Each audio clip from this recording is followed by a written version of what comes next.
Here's a story from BountyIntoComics.com. Critic reviews arrive for Netflix's Cowboy Bebop, confirming everything fans predicted. Here's a picture of Danielle Pineda. What can I say? Like, I really don't like what the Instagram shit she did, some of the things she said about with Faye and just the show in general. But yeah, I think she's cute. What can I say? Anyway, with the series set to release at the end of the week, the review embargo for Netflix's Cowboy Bebop is finally lifted, revealing an all-around negative consensus among critics towards the streaming giant's audacious and widely unwanted live-action adaptation of the classic anime series. Which is true because I got the Cowboy Bebop page pulled up right here on Rotten Tomatoes. Same thing, still 41%, which isn't good, which is what it was here when the article was written the other day. 27 different critics.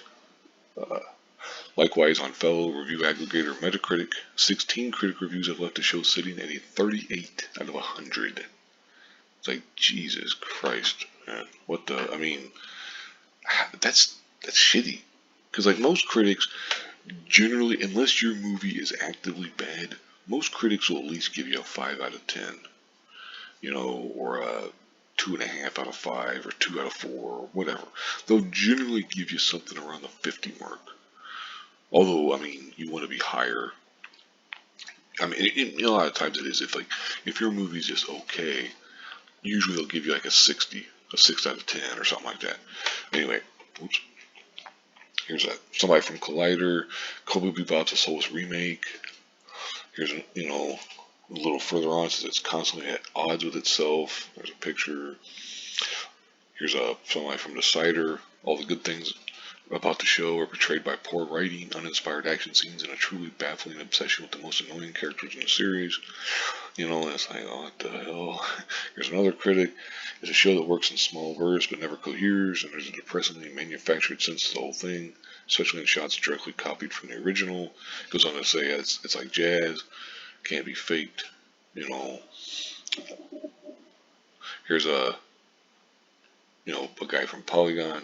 The truth might be that what works in animation often does not or simply cannot work in live action without self-consciously making fun of itself at its own expense.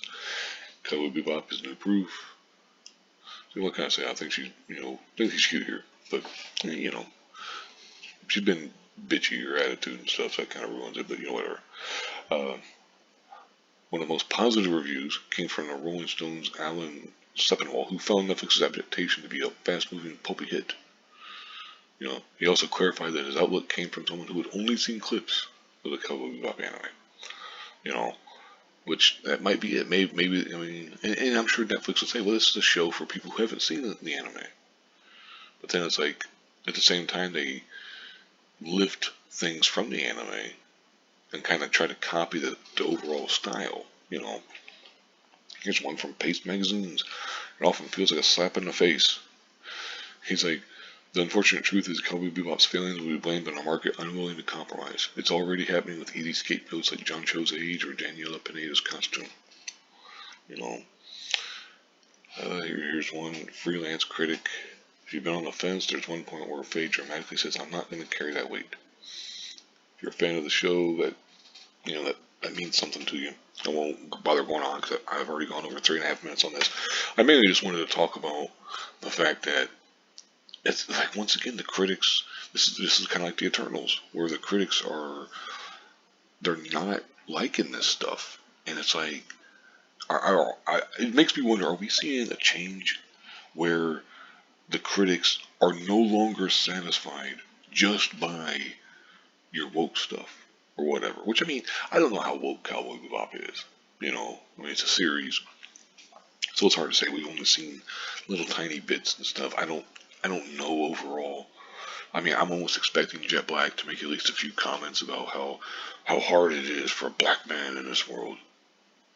Or Faye to make comments about, so how hard it is for a woman to make it in this world and that kind of stuff. I don't know if that'll happen. I'm expecting it to happen though, which is always a bad thing because it's just based on what we've seen of the show so far and everything.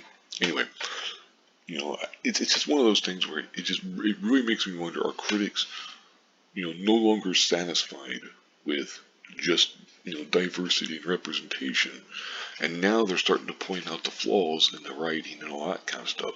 Because this is a show that should have been, pretty, fairly highly reviewed. It's got enough of a kind of a quirkiness to it that I could see a lot of critics being like, this is really good. Same with like Eternals. You got all these, represented parties and stuff and everything, and it checks all the boxes. But the critics didn't like it either. And again, 41% on Rotten Tomatoes. That's not good. I mean, that's really not good. 41%, and it might go a little higher. It might go up a little bit, but it could also very easily go down a little bit. If it starts getting into the 30s, it's like Jesus, that's freaking crazy. Anyway, I'll go and wrap this up here. I've gone almost 6 minutes again with another video, which I didn't intend to. Thank you very much for watching, and have a good one.